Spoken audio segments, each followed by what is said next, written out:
Evangelho de João, capítulo 16, versículo 33. Olha o que Jesus diz: essas coisas vos tenho dito, para que tenhais paz em mim. No mundo passais pelo que, igreja? Mas tende bom ânimo, eu venci o mundo. Pode se sentar. Quem está dizendo isso aí é o pastor Giovanni? É quem? Jesus. O que ele está dizendo ali, depois do primeiro ponto final? No mundo pastais, mas tem de bom, eu venci o mundo. Você sabe quem é que nos aborrece? O próprio mundo. João 15, 18. Se o mundo vos odeia, sabei que primeiro do que a vós outros me odiou a mim. Se vós fosses do mundo, o mundo amaria o que era seu. Como todavia não sois do mundo, posso ouvir um glória a Deus? Pelo contrário, dele vos escolhi, por isso o mundo vos e faz de tudo para nos aborrecer. O mundo faz o que conosco? Nos aborrece. Porque nós não somos do mundo, nós não pertencemos a este mundo. Portanto, neste mundo nós vamos sim passar por aflições. Nós vamos passar por problemas, sim. O que Jesus disse? No mundo tereis aflições. Pastor, mas eu achei que quando eu servisse a Deus eu ia me livrar de todo tipo de problema. O próprio Jesus esteve nessa terra, ele se livrou das fofocas. Pelo contrário, fizeram fofocas dele, sim ou não? O próprio Jesus alertou algumas pessoas quando elas fossem curadas por ele, para não sair espalhando. E a primeira coisa que as pessoas fizeram quando foram curadas, Jesus ficou livre de calúnias? Pelo contrário. Alguns dos escribas e fariseus pagaram pessoas para mentirem, para falarem coisas que Jesus não fez. Jesus ficou livre da inveja? Não. Os próprios sacerdotes tinham inveja de Jesus. A Bíblia vai dizer isso, eu não posso ficar mostrando tudo aqui também, senão eu vou andar na Bíblia inteira aqui com vocês. Mas a Bíblia vai dizer que os sacerdotes tinham inveja de Jesus. Quem aqui já apanhou, já levou uma porrada, uns tabefe? Ninguém? Misericórdia. Nem da mãe nunca apanhou. Nem na escola, eu já apanhei na escola. Amém? A Bíblia vai dizer que Jesus levou uns tabefe. É esse o termo, que é essa linguagem que o usa. Alguém aqui já sofreu uma cusparada? Já foi cuspido? Eu já. Jesus passou por isso. Alguém aqui, deixa eu ver o que mais, já chorou de angústia? Jesus passou por isso lá no monte do Getsêmani. Ele chamou 3 discípulos que eram amigos particulares dele. E ele falou: olha, minha alma está angustiada até a morte. A palavra vai dizer que Jesus chegou a suar sangue. Jesus passou por isso. A Bíblia vai dizer que Jesus também teve momentos de exaltação, como na entrada de Jerusalém, as pessoas receberam ele com o quê? Com alegria, hosana, hosana, bendito que vem em nome do Senhor. Estou parecendo padre. Mas mais foram as aflições que Jesus passou do que as alegrias. Você quer ver uma coisa? Jesus fez muita coisa por muitas pessoas, só que também ele teve aquele sentimento, sabe? De quando você faz algo por alguém e a pessoa se ingrata. Quando ele estava lá posto diante de Barrabás, a maioria das pessoas que gritaram: crucifica Jesus, solte Barrabás, foram pessoas que receberam benefícios dele. Então Jesus sabe o que é um sentimento de ingratidão. Ele passou por isso. Jesus também sabe o que é gratidão. Aquelas pessoas que, principalmente aqueles que não eram judeus, que agradeciam igual aquele soldado romano, aquele centurião romano, que grato pela cura do seu jovem, vai lá, agradece a Jesus. Ele sabe também o que é isso. Ele sabe o que é sentimento de abandono, porque em uma pregação a Bíblia vai dizer que aquelas pessoas que ele aglomerou para si, acharam tão dura a pregação dele que foram embora.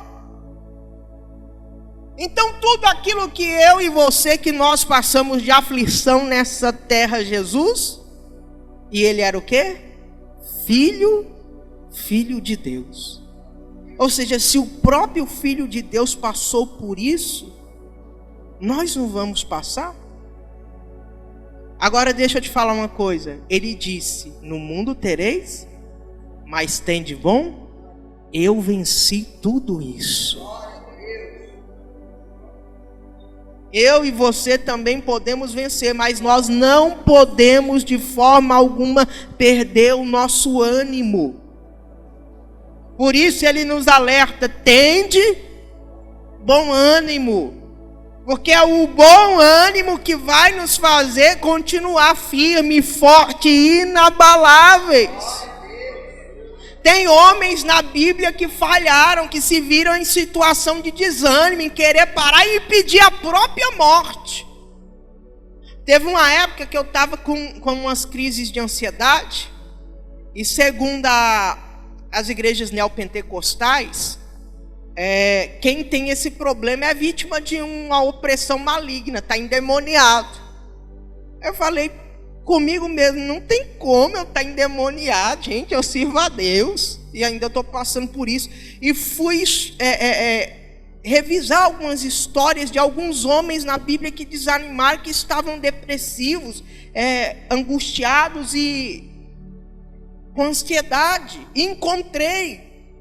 E não vi sintoma de possessão demoníaca, porque é normal na vida do ser humano a gente desanimar. Eu vou falar 4 homens aqui nessa manhã que desanimaram, que chegaram a pedir a morte. Uns estavam com tanta depressão que chegaram a pedir a morte.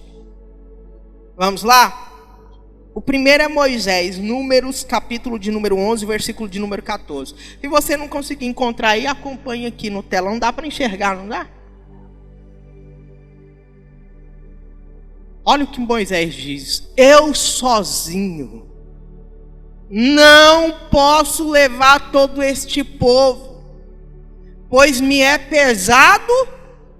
Olha o desânimo já em Moisés. E você sabe que Moisés guiou um povo que era murmurador, reclamão, coisas que você passa por aí. Se assim me tratas, olha o que ele fala para Deus fazer com ele. mata-me de uma vez, eu te peço, se tenho achado favor aos teus olhos, e não me deixes ver a minha miséria. Olha o que Moisés pede para Deus: Senhor, eu não dou conta desse povo mais, me mata logo. Isso aqui é desânimo. Quantas vezes você já não se viu diante do seu trabalho, do seu serviço?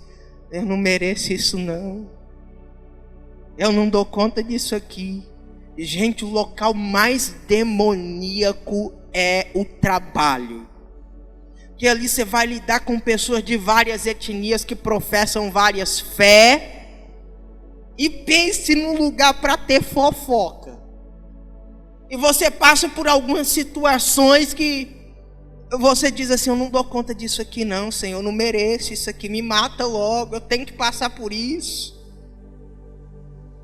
Eu estou citando algumas aflições que você passa na vida, que alguns homens de Deus também passaram.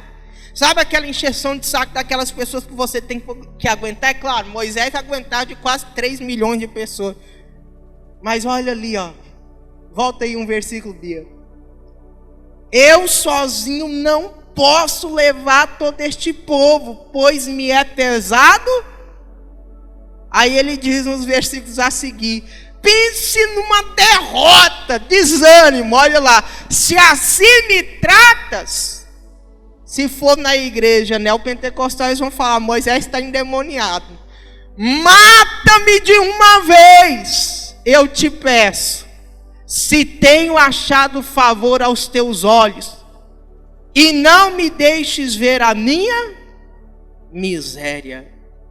Só que Deus, nos versículos a seguir, Ele vai animar Moisés, Ele vai levantar 70 homens, deixa eu ver se está aí.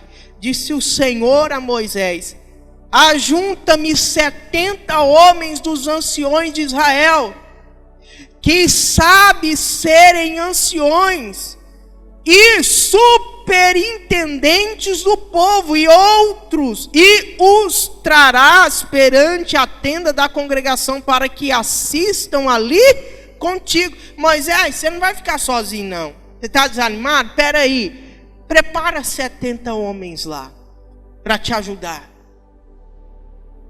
Veja que às vezes a gente se vê numa situação de desânimo, que o próprio Deus dá a saída. Mas é tanto problema na cabeça da gente que a gente não consegue enxergar a saída. Poxa, sozinho eu não estou dando conta, mas tem alguém na sua casa para te ajudar, é só pedir ajuda. Amém? Ai, eu não dou conta de limpar essa casa só. Pede alguém. Eu chego em casa cansado, mas a Bia, ela também olha assim para mim: me ajuda aí em alguma coisa. Diga glória a Deus. Tem alguém ali para te ajudar, mas a aflição do trabalho é tamanha que você pensa assim: nossa, eu não dou conta. E sendo que tem alguém sentado ali no sofá assistindo televisão, que você pode dizer: ei, fulano, me ajuda aqui. Isso é de mãe, isso é de mãe. Vocês vão me matar, eu não aguento. Mas Deus está ali sempre dando a saída. Poxa, fulano, por que você não nomeia então pessoas? Moisés, fica calmo, faz o seguinte, deixa eu te dar uma ideia aí, que sua mente está toda apagada. Reúne pessoas, coloca diante da tenda lá da congregação, vou te ajudar.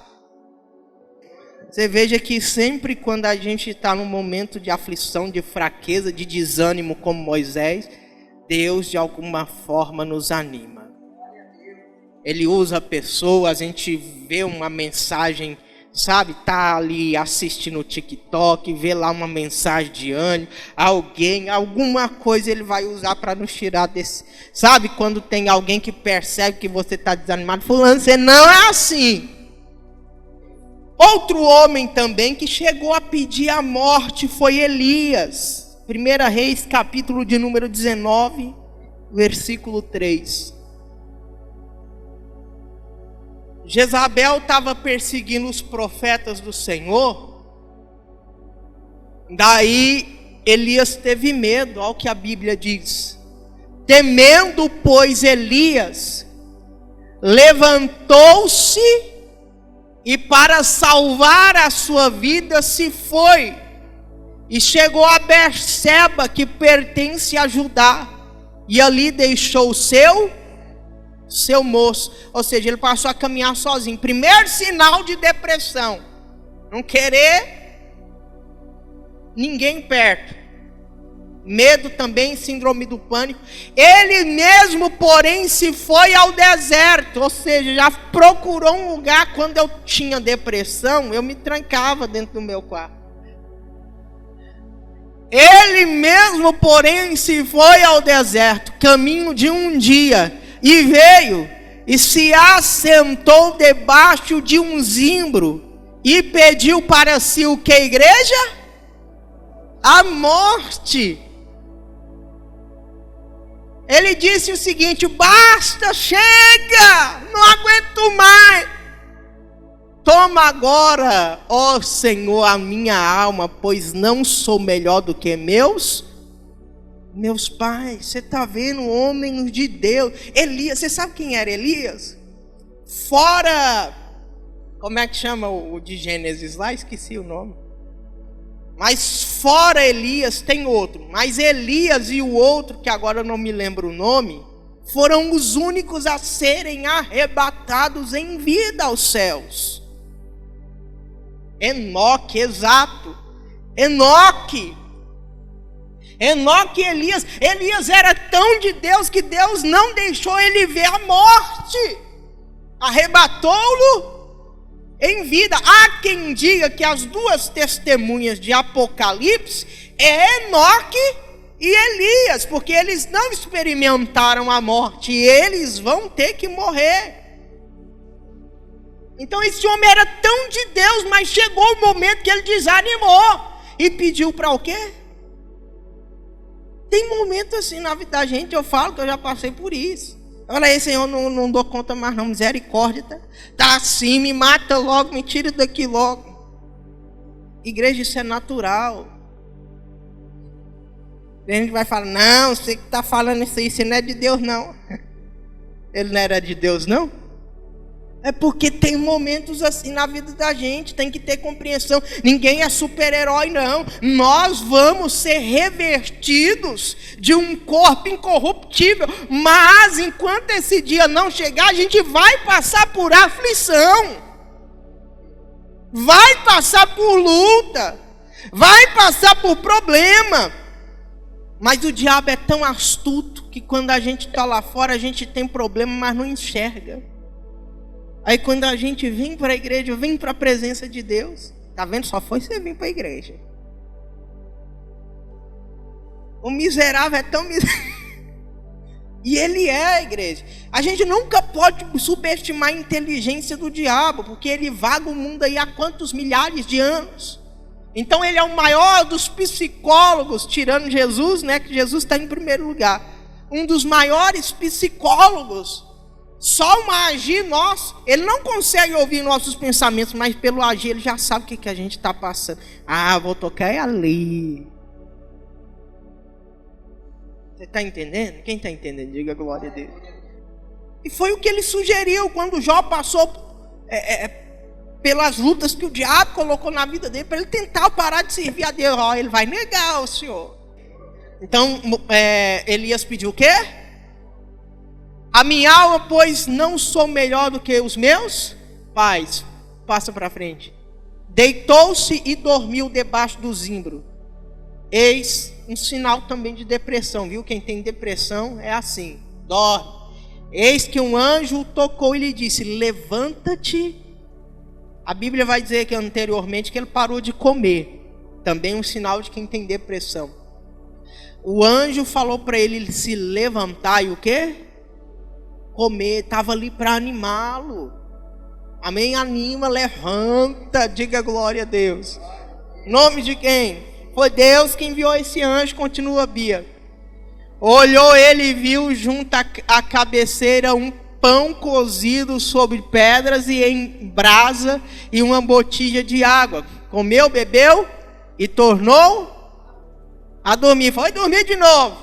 Aí voltou segunda vez o anjo do Senhor, anima meu filho. Tocou-lhe e disse, levanta-te e come, porque o caminho te será sobremodo longo. É longa a jornada aqui na terra, anima, levanta a cabeça. Você ainda tem dívida para pagar, você vai morrer devendo.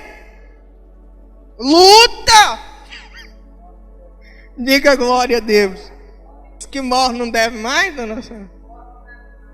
Você ainda tem filho para cuidar, você tem que se levantar e se erguer, meu filho, minha filha. Ah, Senhor, me deu uma forcinha ali, agora eu vou desanimar de novo. Pera aí, rapaz, levanta. O caminho é longo, tem muito caminho aí para você trilhar. Amém? Você não está no final da vida, não.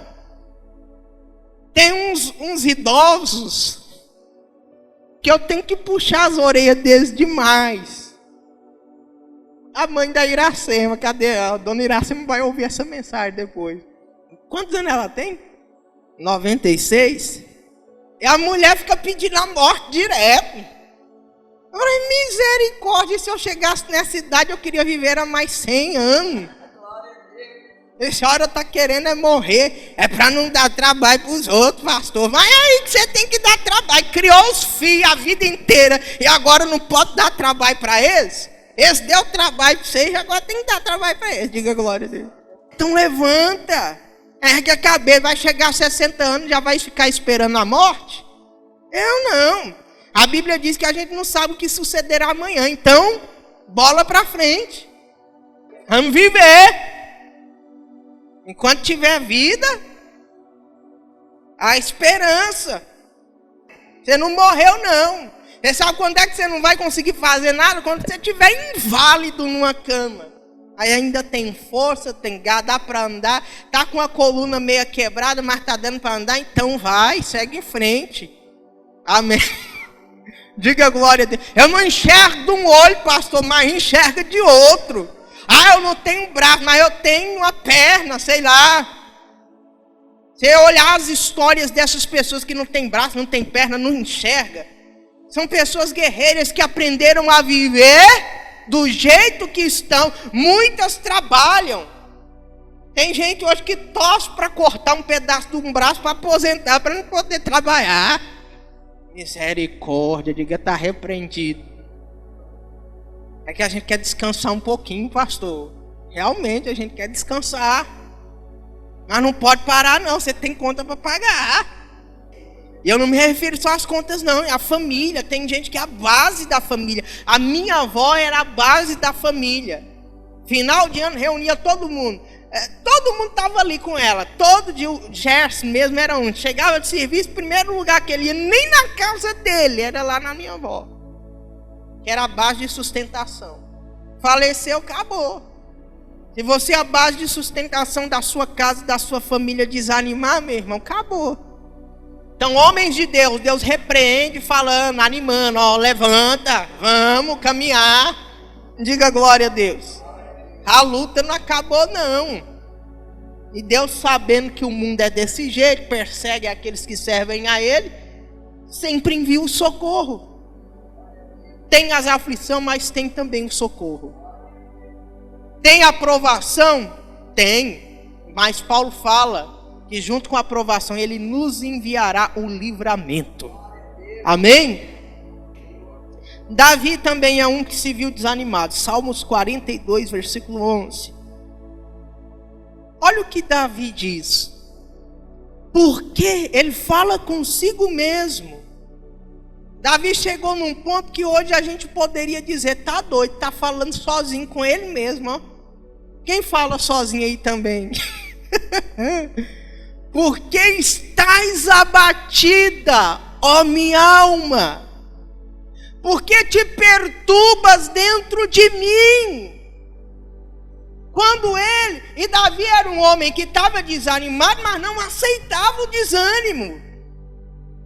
Porque ele se questiona, por que eu estou desse jeito? Olha aí, porque estás abatido, ó minha alma? Porque te perturbas dentro de mim? Espera em Deus, pois pois ainda o louvarei a Ele, meu auxílio e Deus meu. Davi, ele se viu abatido, mas ele mesmo se animou. Tem horas que não vai vir socorro, não. Tem hora que você que tem que se levantar. Não tem ninguém ali para conversar, não tem ninguém para falar. Então, o que é isso? Eu não posso. Meu irmão, minha irmã, eu tive Covid. Eu fiquei tão ruim, fiquei de cama mais de uma semana, né? Eu falei, não aceito isso, não. E levantando, e aquela tonteira, e não conseguia andar direito. E falei, não vou ficar assim, não fiquei. Fui diagnosticado até com coágulo, por causa da trombose que deu. Eu falei, não vou ficar assim não. Eu levantei, estou aqui, o exame, já dei testemunho, não deu nada, diga glória a Deus. Mas tem hora que a gente tem que se levantar, a gente falar, ó, pega você aqui, pega sua alma aqui, coloca aqui na cabeça. Fica aí, Giovanni, deixa eu sentar aqui. Prazer, Giovanni. Por que você está assim? Ah, pastor, isso é coisa de gente doida. A Bíblia diz que os crentes é doido. A Bíblia diz que Deus escolheu as coisas loucas deste mundo. Ah, pastor, o evangelho é doideira. A Bíblia também vai dizer: aprove a Deus salvar os que creem pela loucura da pregação. Para os outros lá fora, para a gente parece que a gente não é certo mesmo não. Que a gente não vive pelo que o mundo nos proporciona. Segundo Paulo, a gente vive por fé. Você olha para fulano, seu amigo que não crê em Deus, fala, ó, meu carrão, minha Hilux ali na porta. Ele olha, cadê? Não está vendo nada. Mas você está vendo pela fé. Amém? Quando pensa que não, fulano que achou que você estava doido, vê você estacionando a Hilux na porta. Amém? Em nome de quem? Não se levanta. O apóstolo Paulo também é um que se viu desanimado por problemas da vida, problemas que nós hoje passamos. 2 Coríntios capítulo 1, versículo 8. Porque não queremos, irmãos, que ignoreis a natureza da tribulação que nos sobreveio na Ásia. Olha o que Paulo estava falando, a fome que a gente passou lá na Ásia era o quê? Tribulação. Porquanto foi acima das nossas forças, ou seja, foi tanto que ultrapassou a nossa força. Mas a Bíblia também vai dizer por intermédio do apóstolo Paulo, que é quando a gente está fraco que a gente está forte.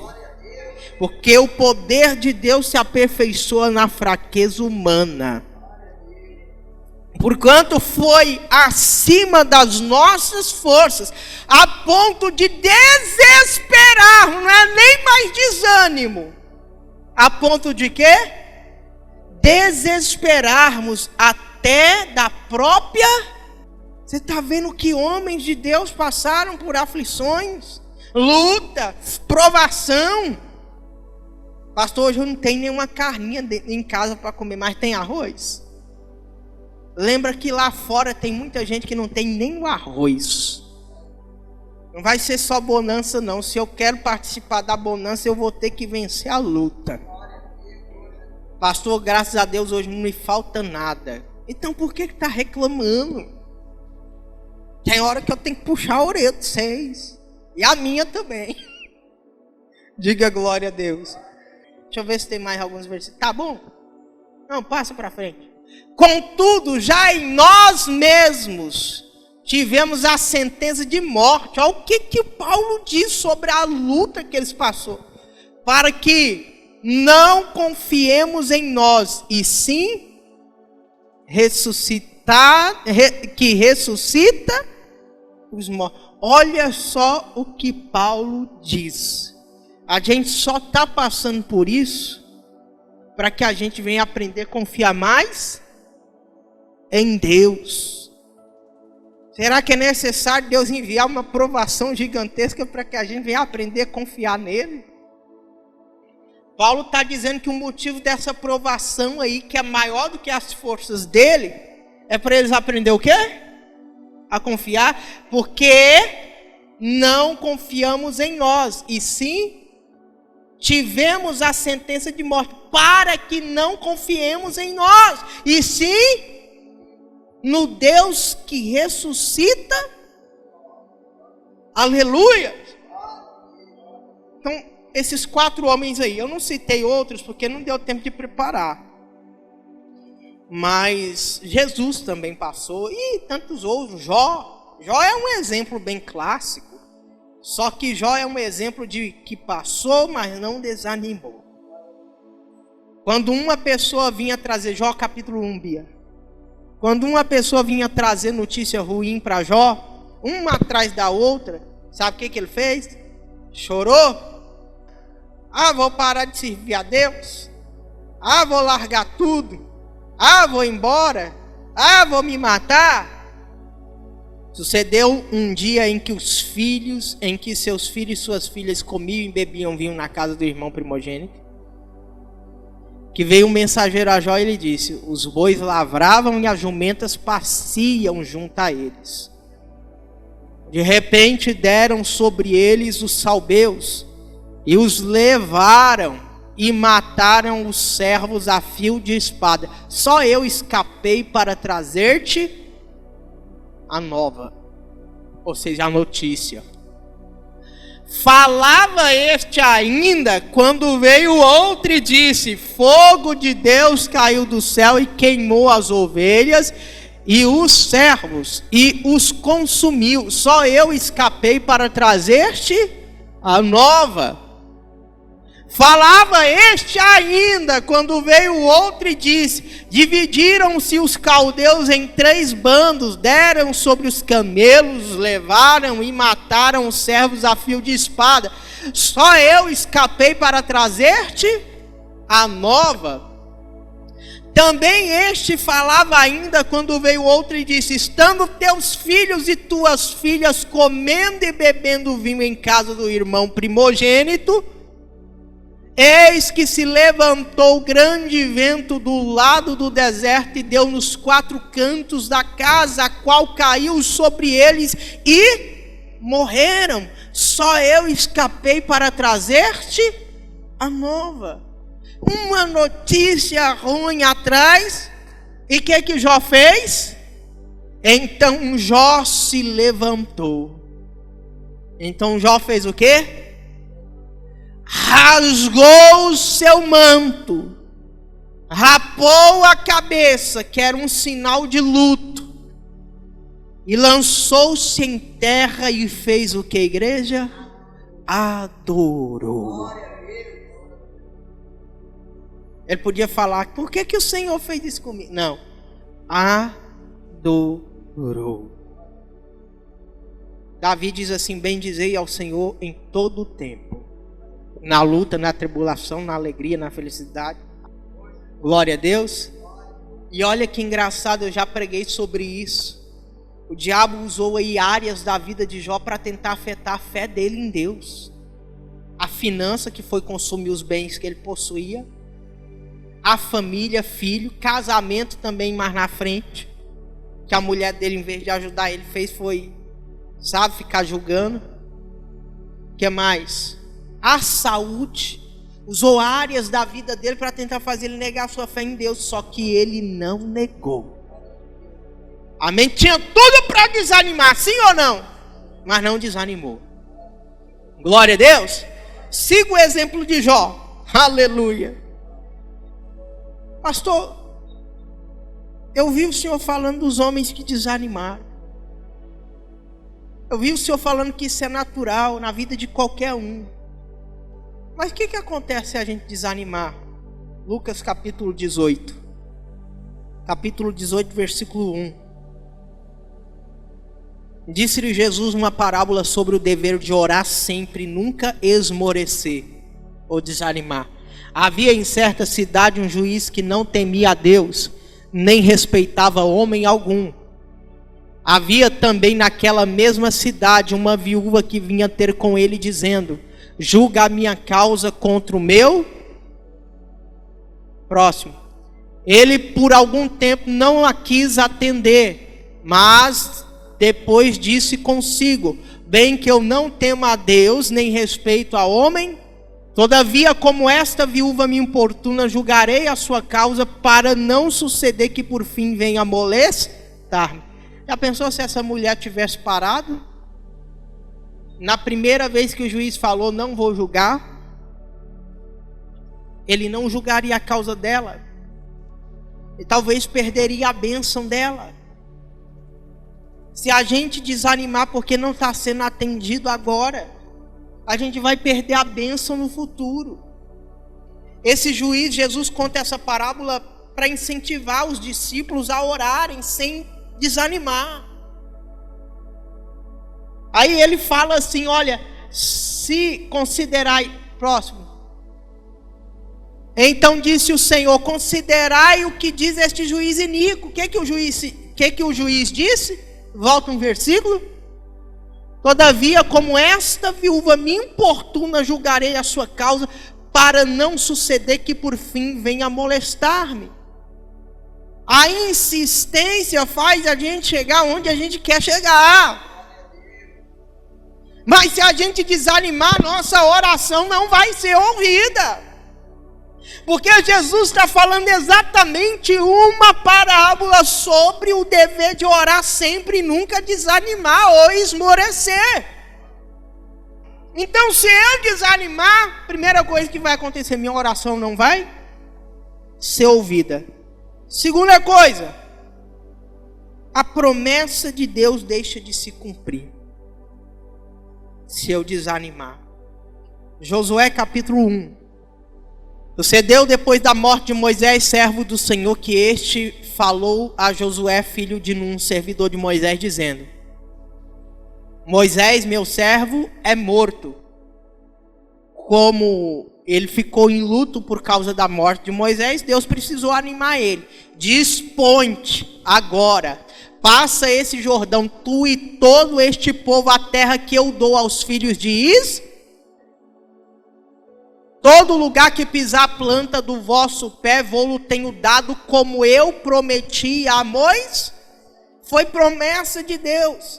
Mas se Josué não se animasse, esse povo não iria herdar a promessa de Deus. Então, se a gente ficar desanimado, a promessa de Deus não vai se cumprir. Deus precisou animar Josué para fazer a promessa dele se cumprir. Continua, Bia. Desce e Líbano até o grande rio, o rio Eufrates, toda a terra dos heteus até o mar grande, para o poente do sol será o vosso limite. Ninguém te poderá resistir todos os dias da tua vida. Como fui com Moisés, assim serei contigo. Não te deixarei nem te desamparar. Será que Deus precisa falar isso para mim, para você, para a gente ficar animado? Olha aqui para mim. Como boca de Deus, a Bíblia diz que o pastor é o anjo da igreja. O que é anjo, pastor? Anjo significa mensageiro. Então, como mensagem de Deus para você aqui agora, seja forte. Seja corajoso. Porque Deus é contigo. Ele não vai te deixar e nem te desamparar. Não desanima, deixa a promessa se cumprir. O que mais, pastor, que acontece se a gente desanimar?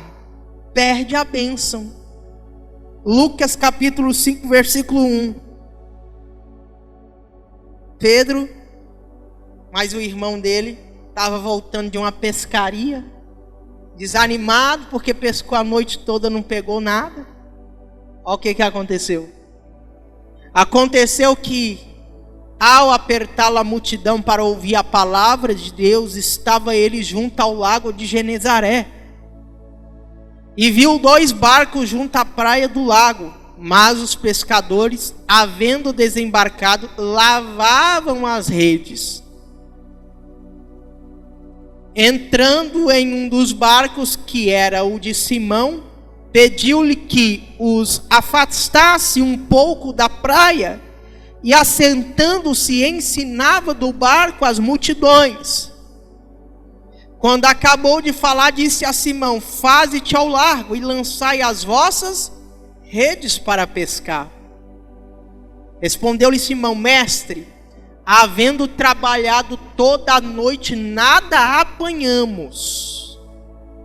Eles já estavam lavando as redes para ir embora, porque não pegou, voltou todo mundo triste. Mas Pedro falou o seguinte: mas sob a tua palavra lançarei as redes. Isto fazendo, apanharam grande quantidade de peixes e rompiam-se-lhes.